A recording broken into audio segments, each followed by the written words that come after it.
اور مجھے آپ کے سامنے کچھ علم کے بارے میں بھی بات کرنا ہے۔ اس موضوع کا میں نے آج انتخاب اس لیے کیا ہے کہ ہمارا یہ جو سال ابھی نکل رہا ہے اور بالکل نکلنا چاہ رہا ہے، 1.5 گھنٹے کا وقت بچا ہوا ہے بس، اس کے بعد یہ سن 2023 ہم سے رخصت ہو جائے گا اور سن 2024 شروع ہو جائے گا۔ آپ جا کر کے بار کے اندر دیکھیں، شراب خانے میں دیکھیں، کئی بڑے بڑے ہوٹلوں میں دیکھیں، شہروں کا آپ جا کر کے نظارہ اگر دیکھیں تو آپ کو جہاں بہت سے غیر مسلم نئے سال کے جشن منانے کی خوشی میں، اس کے انتظار میں شراب اور وسکی کی بوتلوں کو کھول کر کے رکھے ہوں گے، وہیں پہ آپ کو بہت سارے مسلمان نوجوان، پوری فیملی مسلمانوں کی آپ کو اس جشن کے انتظار کرتے ہوئے مل جائیں گی۔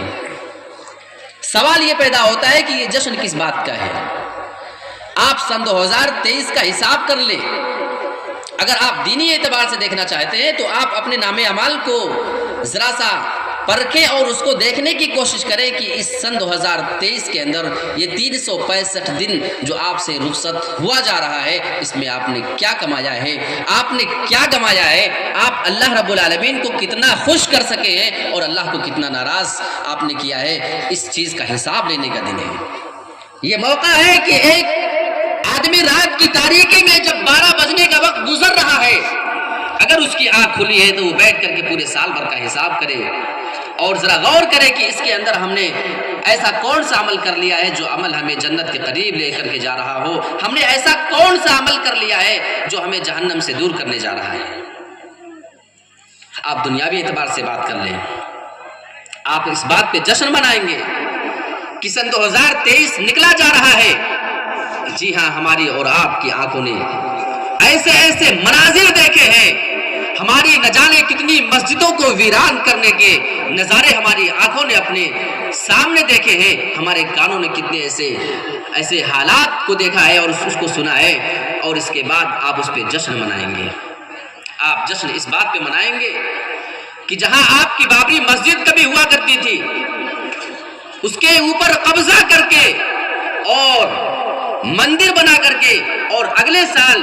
اس کے پورا باقاعدہ اس کے افتتاحی پروگرام کا اعلان کیا جا چکا ہے، ساری تدبیریں بنائی جا رہی ہیں۔ یہ خوشی کا موقع تو شاید ان کے لیے ہو سکتا ہے، لیکن میرے پیارے ساتھیوں، ہم مسلمانوں کے لیے یہ ذلت کی بات ہے کہ ہمارے یہ سال جو ہم سے نکلا جا رہا ہے اور آنے والے سال کے 1-2 مہینے ہی کے بعد اسی جگہ پھر سے اللہ رب العالمین کے ساتھ شرک کیا جائے گا اور غیر اللہ کی وہاں پہ مورتیاں بٹھائی جائیں گی۔ یہ مقام ہے ہمارے سوچ کا اور ہمیں اپنی فکروں کے بدلنے کا۔ آئیے میں آپ کو ذرا رسول کی زندگی کی جانب لے کر کے چلتا ہوں۔ ہم اور آپ کہاں پہ آج کھڑے ہوئے ہیں؟ آپ سے اگر میں ایک سوال کر لوں، سبھی لوگوں سے میں ایک سوال کروں کہ آپ کے علاقے میں جہاں بہت سالوں پہلے مسلمان پریشان تھے، کہیے آج وہاں کے مسلمان کیسے ہیں؟ آپ کا جواب ہوگا کہ یا تو ویسے ہیں یا حالات اس سے کہیں زیادہ خراب ہیں۔ آپ ہمیں بتائیے فلسطین کے مسلمان بھائیوں کے حالات کو دیکھ لیجیے آپ، 2.5-3 مہینے کے اندر ان کے بچوں کے اوپر، ان کی پوری فیملی کے اندر جو ظلم کیا جا رہا ہے، وہاں کے حالات کیسے ہیں؟ ہم نے اس کے لیے کیا تیاری کیا ہے؟ آئیے رسول کی زندگی کے بارے میں آپ کو تھوڑا سا اشارے میں لے کر کے چلتا ہوں۔ ہمارے نبی جناب محمد رسول اللہ صلی اللہ علیہ وسلم جب مکہ کے اندر دعوت و تبلیغ دیتے تھک چکے، لوگوں کو ایک اللہ کی جانب بلاتے پورا 13 سال کا زمانہ گزر چکا تھا۔ 13 سال کی مدت میں بہت سارے لوگ اسلام قبول کرتے، بہت سارے لوگ آپ کے جانی دشمن بن جاتے ہیں۔ جب تک اللہ کے رسول جناب محمد رسول اللہ لوگوں کے سامنے اسلام کا پرچار نہیں کر رہے تھے، جب تک آپ نبی نہیں بنے ہوئے تھے، اللہ کے رسول ان کافروں کو اتنا زیادہ محبوب ہوا کرتے تھے، آپ کے اوپر ان کا اتنا زیادہ اعتماد ہوا کرتا تھا کہ اللہ کے رسول کے پاس وہی لوگ امانتیں لا کر کے اپنی رکھا کرتے تھے۔ آپ کو سب سے زیادہ سچا وہ مانا کرتے تھے، لیکن اللہ کے رسول جب اسلام پیش کرتے، ایک اللہ کی جانب جب غیروں کو بلانے لگتے ہیں تو اچانک سے سارے مکہ کے لوگ اللہ کے رسول کے دشمن بن گئے۔ معلوم یہ ہوا ہماری اور آپ کے غیروں سے جو دشمنی چلی آ رہی ہے وہ صرف اسلام کا فرق ہے۔ ہم اسلام اپنا چھوڑ دیں، ہم اپنے دین کو چھوڑ کر کے دوسروں کے دھرم کے اندر چلے جائیں، قرآن مجید کے اندر اللہ رب العالمین یہ اعلان کرتا ہے پھر دوسرے لوگ تمہیں اپنا تسلیم کرنے کو تیار ہیں۔ وَلَن تَرْضَىٰ عَنْكَ الْيَهُودُ وَلَا النَّصَارَىٰ حَتَّىٰ تَتَّبِعَ مِلَّتَهُمْ، یہ یہودی اور عیسائی تم سے کبھی راضی اور خوش نہیں ہو سکتے جب تک کہ آپ ان کے ملت کی پیروی نہ کرنے لگے، جب تک آپ ان کے دین اور دھرم کے اندر داخل نہ ہو جائیں۔ آج فلسطین کے مسلمانوں پہ جو اتیاچار کیا جا رہا ہے، جو ظلم ان کے اوپر ڈھایا جا رہا ہے، اس کی ایک ہی وجہ